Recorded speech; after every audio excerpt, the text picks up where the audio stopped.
আজ আমাদের বাড়িতে তৈরি হয়েছিল চিংড়ি মাছ দিয়ে বড়া। চলো দেখে নেওয়া যাক কিভাবে তৈরি হয়। চিংড়ি মাছের মাথাটিকে আমরা কেটে সেটাকে ভালোভাবে ধুয়ে নিয়েছি। এদিকে আমরা মসুর ডালকে আগে থেকেই জলের মধ্যে ভিজিয়ে রেখেছিলাম। সেই ডাল এবং চিংড়ি মাছের মাথা আর কয়েকটা কাঁচা লঙ্কা আমরা মিক্সচার মেশিনে পিষে নেব।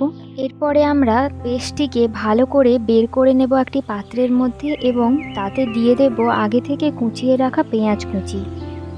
এরপরে আমরা এই পেস্ট এবং পেঁয়াজ কুচির মধ্যে দিয়ে দেব স্বাদ মতন লবণ এবং হলুদ গুঁড়ি, যেটা দিয়ে দেওয়ার পর আমরা সেটাকে ভালোভাবে মাখিয়ে নেব। এরপর আমরা গ্যাস জ্বেলে তার মধ্যে বসিয়ে দেব কড়া এবং সেটি গরম হয়ে গেলে তার মধ্যে দিয়ে দেব পরিমাণ মতো তেল।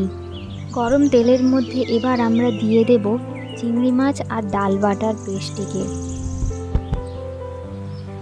এরপর আমরা এটাকে কম আঁচের মধ্যে ধীরে ধীরে ভাজা হতে দেব।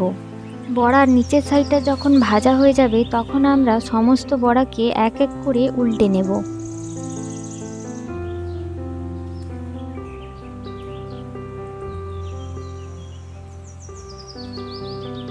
বড়াটি ভালোভাবে ভাজা হয়ে গেলে আমরা সেটাকে একটি পাত্রের মধ্যে তুলে নেব।